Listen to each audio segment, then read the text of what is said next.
Hello, everybody, and welcome to Taking Control, the ADHD podcast on rashpixel.fm. I'm Pete Wright, and right over there is Nikki Kinzer. Hello, Pete Wright. Hello, Nikki Kinzer. How are you? How are you? I asked you first. I'm good. It's the end of a crazy week. It's a crazy week. And it is. Yeah, it's been crazy. This time of year, I've got this major short film production project kind of every year. It's an annual thing, and it looks like today is the last big day of editing, and that is very, very good because I am tired and it is overwhelming and lots of little details, and I spend most of the day in the dark. And I'm ready to not do that anymore. And I haven't seen any movies, and I haven't left the house, and I'm ready. I need some air. The weather's beautiful, and I'm not taking advantage of it. So no, I'm ready to. You need to get out of your cave. It is, but the nice thing is there's a hard line. Like when this is done, it'll be in our little theater for this big event next Friday. So that's kind of the hard line. Everything's done. And I feel like summer starts. Good. Yeah, I'm very excited. That's always fun. Love summer. Love the summer. How are you? You doing well? I'm doing great.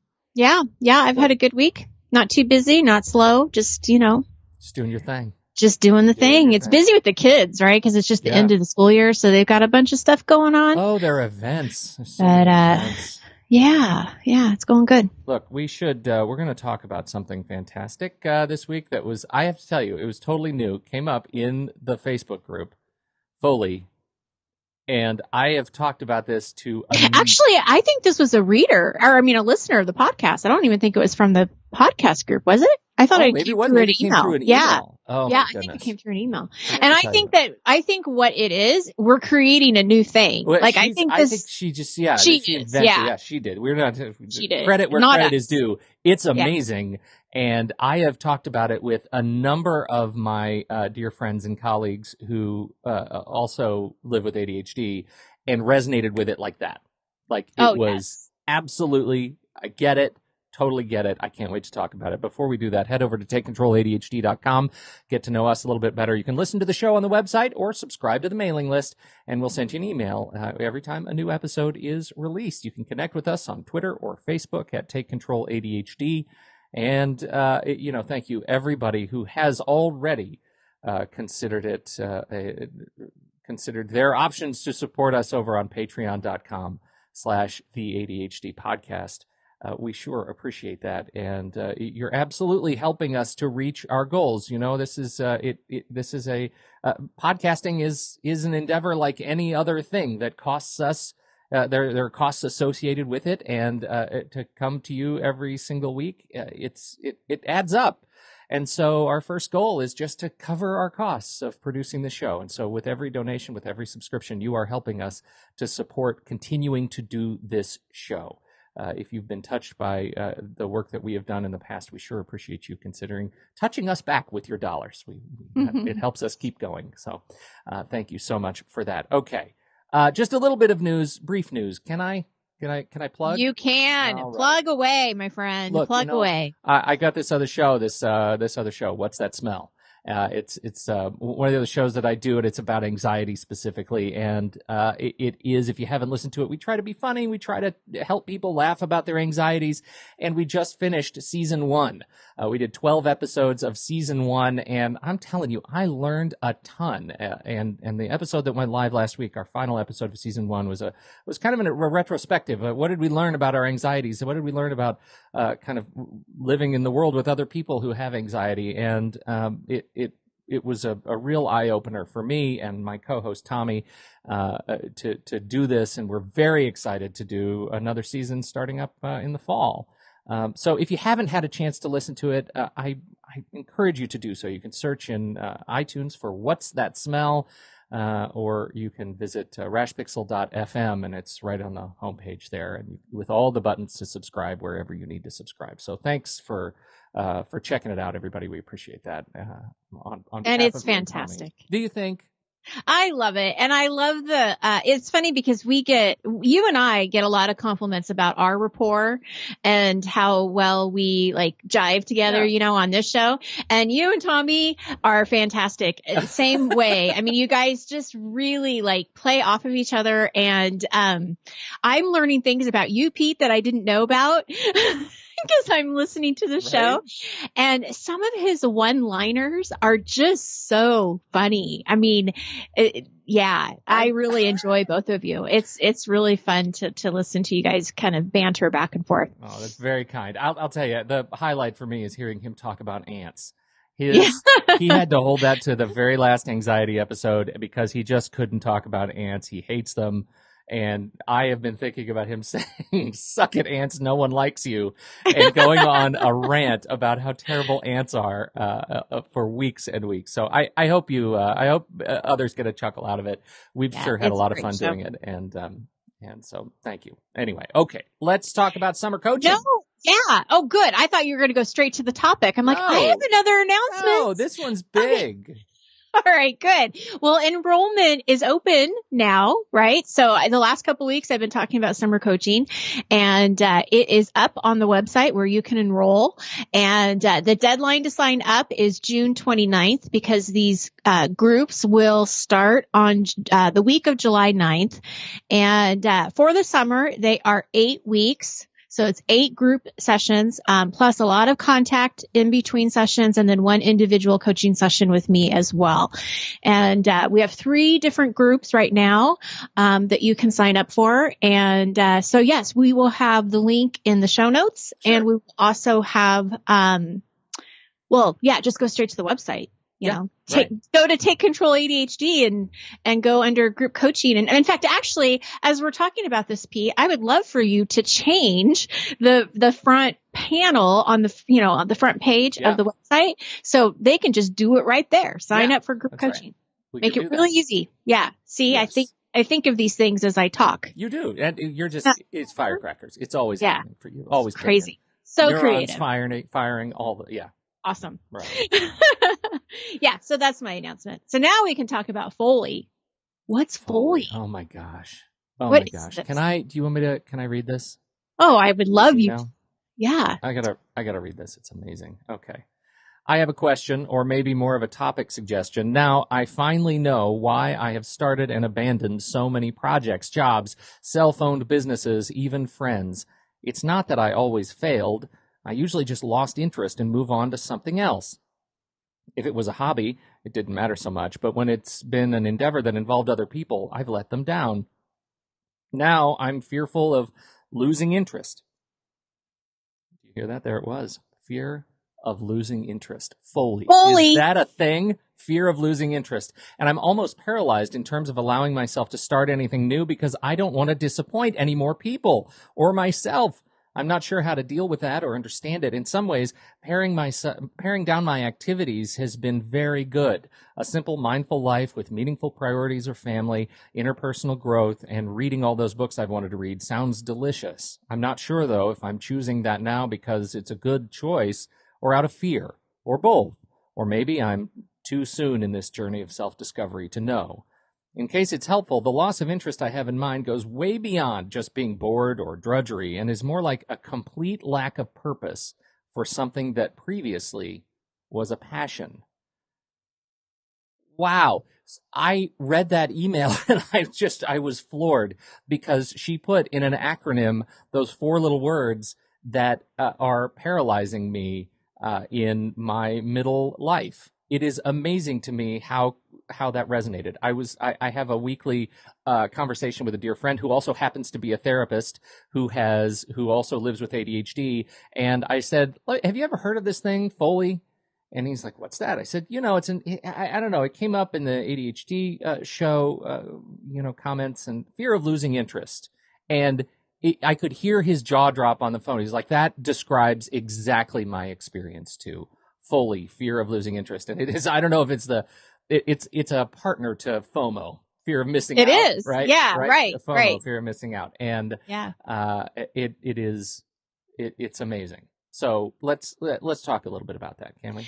Well, I have to tell you, when I saw your reply, because you replied back to me before I even had a chance to read it, and you said, I adore this topic. Yeah. And I'm like, ooh, I like the word adore. Yeah. So I want to read more about this, right? And so I have to say, I took a lot of time actually reading this, rereading it, and really kind of taking pieces out of it. And it's definitely from a coach's perspective. So what I'm really excited about today's show is it's a little different. And I want you to add something that you don't even know you're adding. I want to add sort of the coach's perspective of this. And then I want you to add in the how this resonates with you and you know, the ADHD perspective of it. Yeah. Absolutely. And I'll tell you, because there were things that she said in this, 2 to 3 paragraphs that were just so powerful as a coach. I was like, oh, this is so exciting. There's so many great things going on here. So the first thing I want to say is I want to acknowledge her for the awareness that she has around understanding how her ADHD affects her. Because this is an ADHD challenge, right? This fear of losing interest. And when you look at like how this actually started with her, it's, I've started and abandoned many projects, jobs, businesses, even friends. What I love that she's saying, it's not that I've always failed. It's just that she's lost interest. Okay. So that is ADHD, right? She has lost interest in whatever pulled her before. So she's right. It's not about failure. It's just not being able to do something that you maybe necessarily don't care about anymore.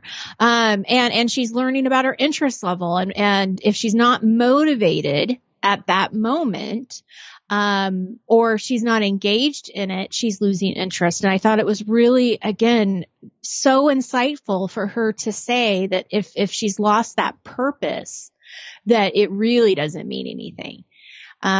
So does that make sense? Yeah, absolutely. And for me, it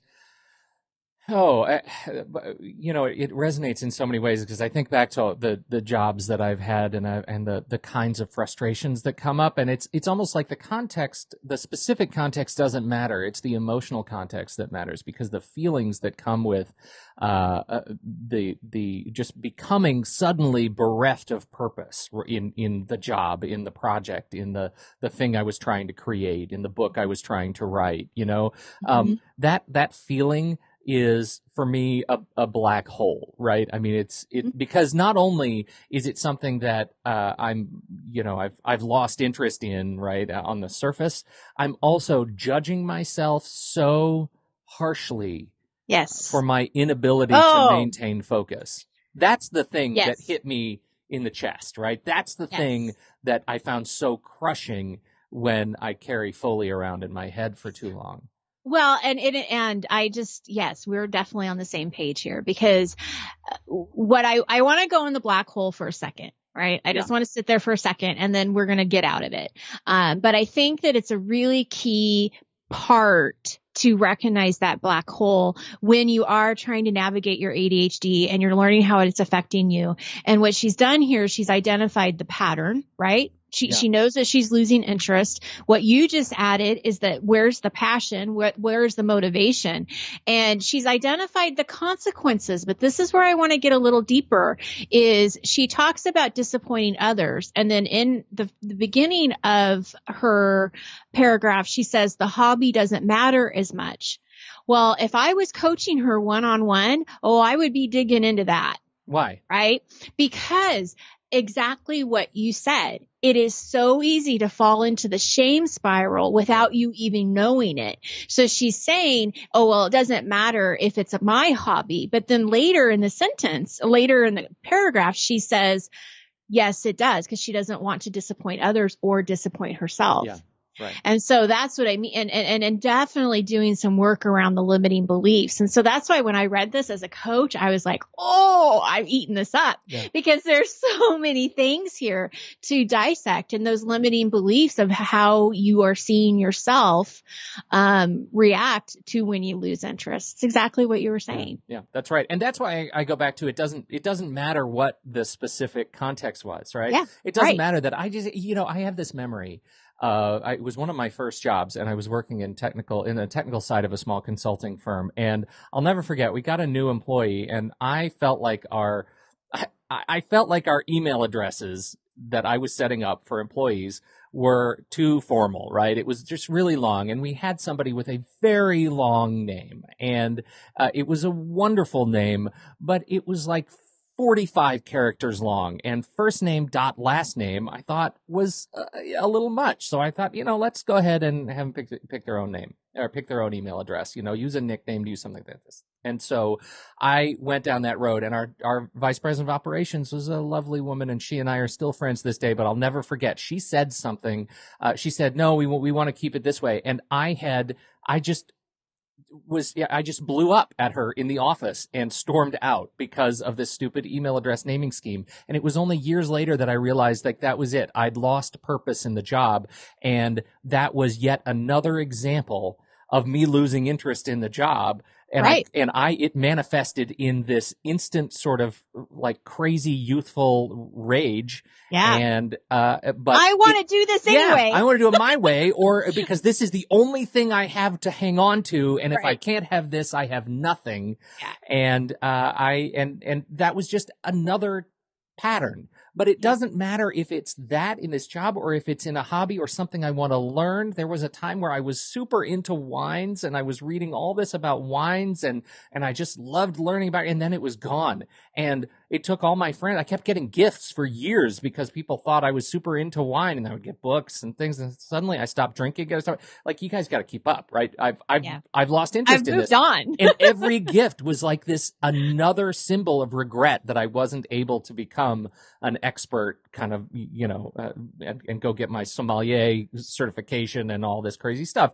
But I totally abandoned it. And I felt like I was abandoning a part of myself again. Like the list of those kinds of projects are countless in my life, whether it's hobbies or not. But what is absolutely consistent is the feeling that comes with that abandonment, that losing interest, that feeling that it's not, I wasn't just bored. It was like I let myself down, and everybody else who saw me in a certain light, everybody who saw me as a guy who does a thing now has to change the way they look at me. And I felt deep regret about that. Which is really interesting because that is what your perception is, but we have to go back to, is that really the truth? Right. Is that really what people are going to say about Pete Wright? Yeah. I doubt it. Right? Like, I don't think that if you told me all of a sudden that you're not interested in wine, that I would think, oh my gosh, Pete, really? How could you give this up? Like, wine is the best thing in the world, which is coming from somebody who drinks very little of it. Right. So, but see, I've gone from like knowing, like knowing vintages and vintners to, does it come in a box? Yeah. That's pretty good. It's pretty good. Drink that wine out of a box. But it is interesting. And that's why that's exactly why I picked that out, is that I would definitely be digging in a little bit deeper in this belief, because if we can start shifting your perception and what you, how you feel about abandoning these, or not even, it's not abandoning, it's just losing interest and moving on. Again, it's part of how your brain is wired. And can you imagine the freedom you would feel by letting that go and just accepting it, that it's okay to lose interest. It's okay, to not finish it. I know you're hesitant. It's kind of, yes, I have thoughts. Yeah. I can just keep going. I'm going to keep going because I still have some coaching things to talk about. Coach me. I'm going to I have my coaching hat on today.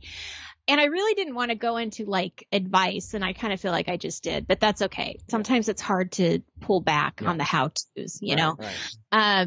But anyway, what I wanted to say, okay, so we're talking about the limiting beliefs, and we've identified the roadblock of her having this real fear of what's going to happen, like paralyzing her. Do I do something or do I not do it? Because of this fear of losing interest. And she's talking about the decision of, okay, I'm choosing to live a more mindful life. She's choosing kind of what her priorities are. And she's starting to second guess that. So she's wondering, is that really what she wants, or is this fear driving her? And, that's a really important question, right? That we need to ask. And I don't have the answer for her, but I do have some questions that could possibly guide her into finding the answer, because that's really, I think, if it's not just about fear of losing interest. You were talking about the context that that's in. Mm-hmm. I think this is about any kind of ADHD challenge that you might be feeling. How do you deal with it? How do you work through it? And so you don't stay stuck, right? And the last sentence that she said was, maybe I'm too soon in this journey of self-discovery to know. Well, I love this. I love how she's packaged it in a way that it is a journey, and she is discovering who she is and how she thinks, and coming to, going through the process to try to figure out what she really wants in this situation. Okay. So before people, because I do have 10 questions. Oh, here. okay. Yeah. In a row. People are going to, like, if you're listening to this on your commute and you're thinking, oh my gosh, there's no way I'm ever going to remember these questions. I am putting them into a blog post. So they will be in a blog post on my website in the show notes, all ready for you to print out. You do not need to write notes on this or anything.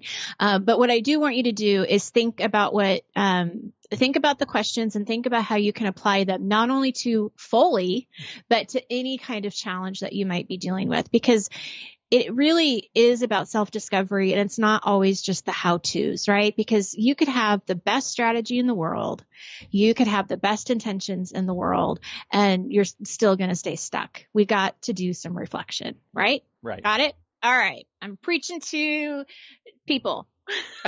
Hallelujah. Woohoo! All right. So first of all, my first kind of question, or kind of thought, I guess, more so than anything, is she shared with us her story. She shared with us what was going wrong.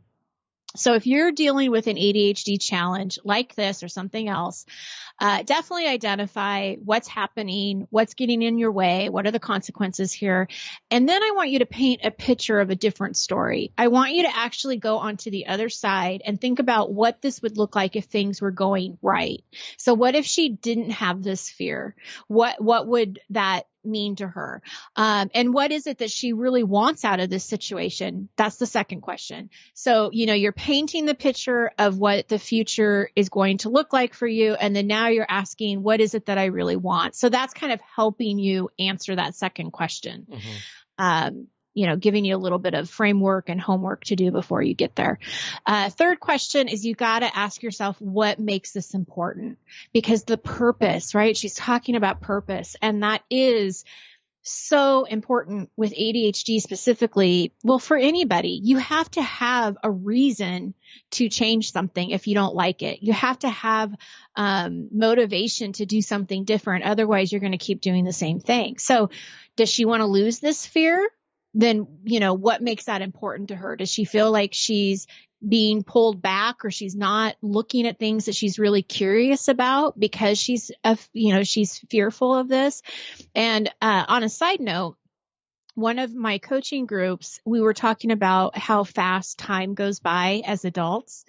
And one of the members was saying that one of the reasons is, as children, everything is new to us, right? So we have all of these wonder moments mm-hmm. where we see things and we're curious about them and they're new. And so the time just tends to kind of go a little bit slower.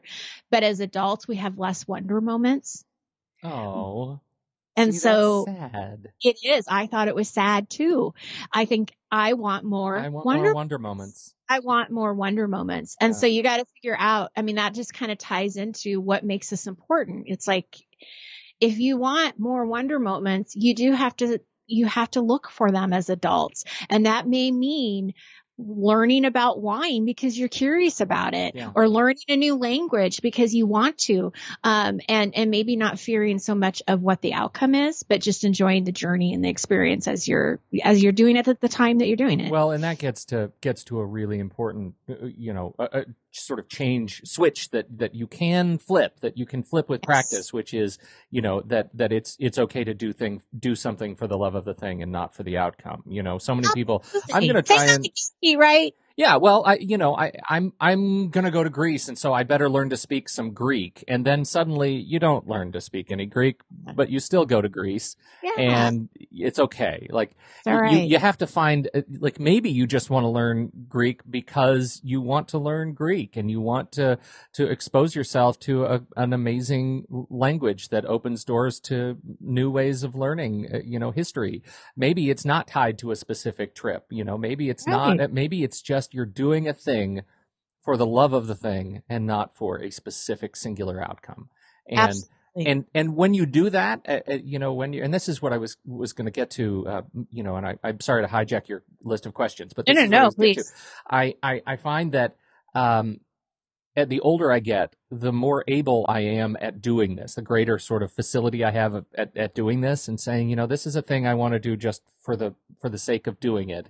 And I'm a different guy than I was 20 years ago when I blew up at that VP of operations. Mm-hmm. And now I'm more able to say, to rediscover a purpose when I feel like it's lost. And if I can't rediscover that purpose, then I know that it's time to leave and give myself permission to leave on and move on to something else. But the things that are really important will sneak back in. Yes. And that's the lesson for me that is really important about this, that one of the things that alleviates the fear of losing interest is the sort of reminder that your interest will come back to you in time if it's really important. It's really important, right? I go back to this writing thing. I still haven't published this silly book that I keep writing, and I have this. I feel like it's a great idea, and I feel like it's something that kids are going to love, and I haven't finished it.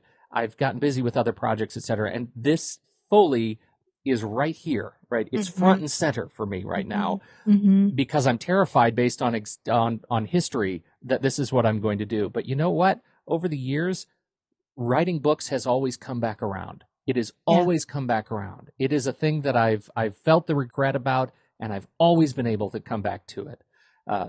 Well, and I'm going to tell you something that I tell my clients when they talk about their history, is that's the old story. Yeah. You have an opportunity to write a new one. You have a new story that can be written. And like you said, it can come back when it's ready to come back. And it doesn't matter what the history was, because like you said, it will form and come back when it's ready. Yeah. And I really think that those kinds of things happen for a reason. I think sometimes they're not meant to be pushed out into the world yet. Yeah. And I think that you'll know when that time is ready, or when it's right. Absolutely. And it manifests in funny ways, right? There's a neurological component too, which is that your brain is processing even if it's not front of mind. And so when I stop writing, I just had this experience, I play the piano, and I haven't played in a long time. We got this piano. I'll go months where I don't touch it. And then, I think my kids were listening to Dear Evan Hansen, right? The musical, which is, oh my God, tearjerker. Hansen? Dear Evan Hansen. It's a Broadway musical. Oh, I thought you meant like the group. Oh, no. I'm like, what? Not those guys. But anyway, they've come a long way, Hansen. They've come a long way. Anyway, what was I talking about? Dear Evan Hansen. I don't know now. It's amazing. It's an amazing musical. It's an incredibly talented group of people who put the show on. And so it was playing on the house speakers, and I thought, hey, I'm going to try and play this. And I sat down and I just played it, and I muscled around with it for a little bit, and I realized, oh my goodness, I haven't played in a long time, and I just sat down and did something totally new that I've never done before in order to reproduce this. I never knew how to do it. I didn't get it, but something was cranking away, and it finally made its way to my fingers, and now I had an outlet. And now, I'm back into this swing of playing every day. Now, I've been playing since I was a little kid, so I know I'm going to come back to this. I know I'll start practicing regularly. I'll learn some new things. I also know that I will lose interest for a few months at a time, and where I won't touch it, I'll get busy. But it'll sneak back in. Music always sneaks back in. And so that's a thing that gives me faith and confidence that it's okay to move through the darkness. Absolutely. So Well, and one thing that I do want to talk about, and I will talk about this in some of the questions coming up, is when it has to do with other people, because I do know that, one of the concerns definitely was disappointing other people that might be going along this journey with her. Sure. So the fourth question that I want to ask is, what are your options in regards to these new projects or hobbies? And what I mean by that is when people get stuck in anything, they don't see options. They just see where they're stuck. Or like we just mentioned, they think about their history and they don't think about going forward. Right. And so just asking the question, what are your options? It opens up that possibility. It opens up the door of thinking, oh my gosh, maybe there's a different way to think about this. And then the fifth question leads into, what are you willing to change, give up, or do differently? Yeah. And I think that's important. And I do have a couple of things to say about this in particular, but I think you can ask this question about any kind of ADHD challenge. But when you're talking about fear of losing interest and you are dealing with other people, I think that the power of the pause is not something that we've talked a whole lot about in this podcast, but it is really important that before you say yes to anything or before you commit to anything is to give you that time to really reflect and think about it. Is this really important to you? Do you have time to do it? Is now the right time to do it? Because we can have lots of things that we want to do, but maybe they don't all have to happen right now. And talk to other people about what you're thinking. If you're really concerned about, what's going to happen here, process out loud. Most ADDers are verbal processors. They need to talk. They need to get their thoughts out so they can think about it, organize them, have that conversation.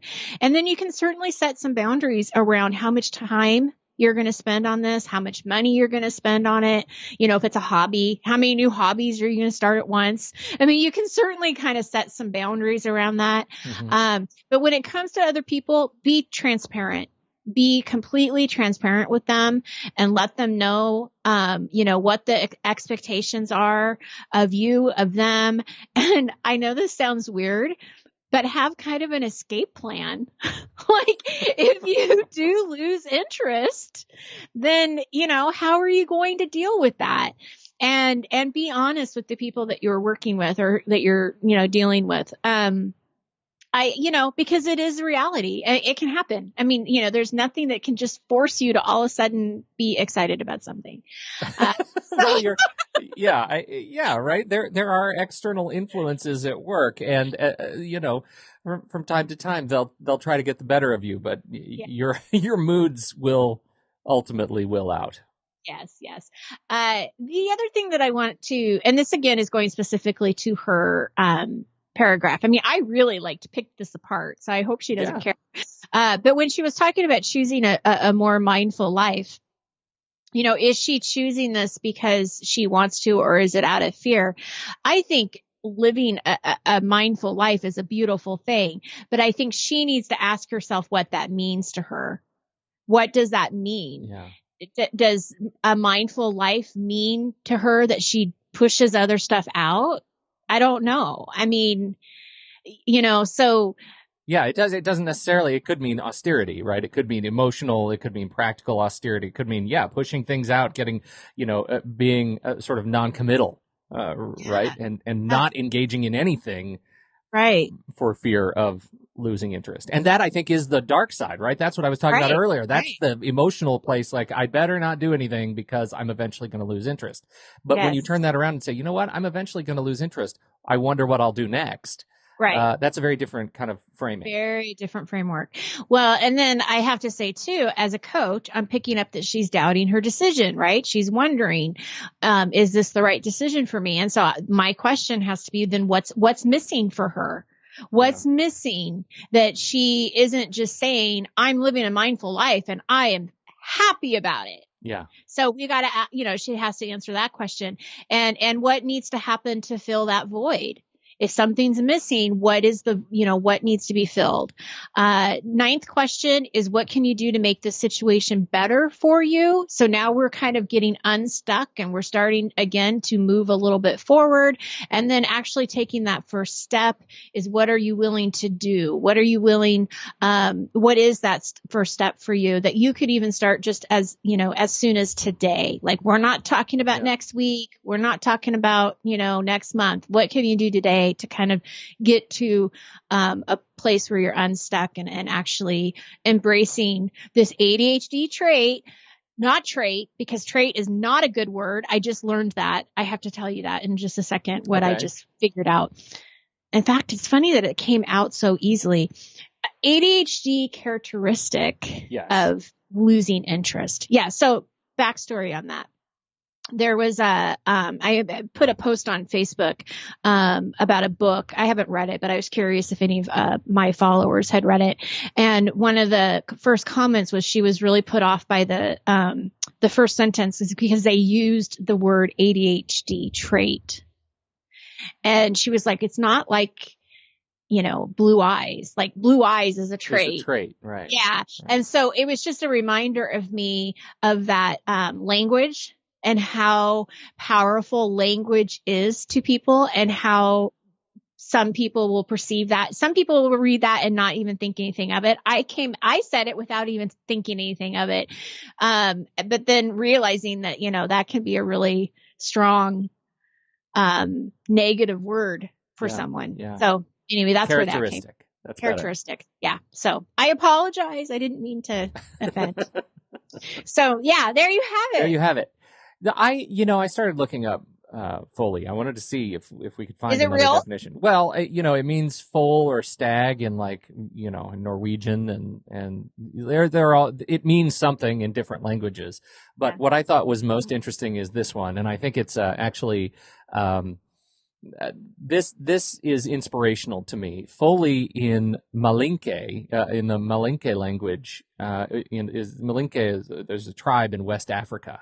And to this tribe, FOLI means there is no movement without rhythm.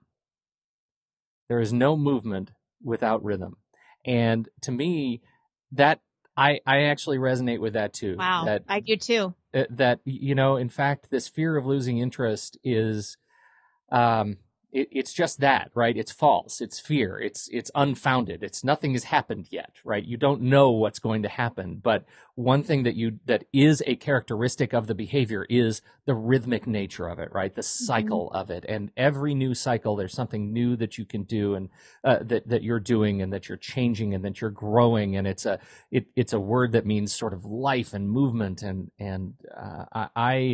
I really like that, and I deeply prefer to associate FOLI with that, understanding what we're defining it to be, this fear of losing interest, which is so brilliant, but also saying, look at the opportunity that comes with that. When you're living with ADHD, there is new life if you choose not to fear it. And so I really like that. Yeah, I really like that. And so I don't know if it means anything or resonates with anybody else, but I find it resonates quite with us. touching. Yeah, right. There you go. I find it quite touching. There you go. So thank you, Malinke tribe in West Africa. I appreciate you. For our listener for writing such a wonderful paragraph. I just really enjoyed reading it and being able to kind of break it down and share it with our listeners. I just really appreciate that. So thank you. I do too. Thank you, everybody, as always, for downloading and listening to this show. We appreciate your time and your attention, and particularly your participation.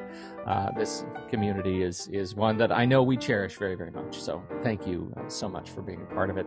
And until next time, on behalf of Nikki Kinzer, I'm Pete Wright. We'll catch you next week right here on Taking Control, the ADHD podcast.